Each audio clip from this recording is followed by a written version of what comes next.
right, we're back on this second video on this leak on this 2000 Mazda. I showed you in the last video using UV lights how I found the leak right there at the expansion valve using the big blue, and oh no, the big blue did not find it.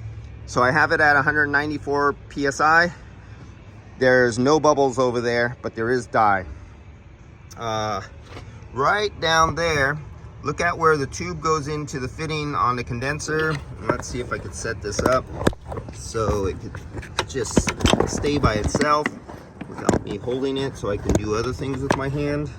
No, it's not going to be so friendly today. Sorry guys. But let's zoom in down there. Zoom in where? Right there.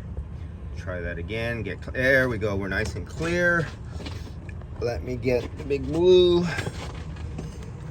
Oh shit, I gotta reach all the way over there. Where we at? Why can I not see? You see it? Right there. Right where the pipe goes into the compressor. So I can't fill this system up with refrigerant because it'll come out too fast. I wanted to check the evaporator, but with that big of a leak, I can't check the evaporator.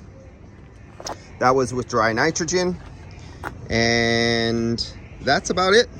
So we got leak. Oh, I still gotta check that one that I think is a bug that reflects using UV light and determine that it's not the condenser leaking too. So we got leak number 1 and huge leak number 2.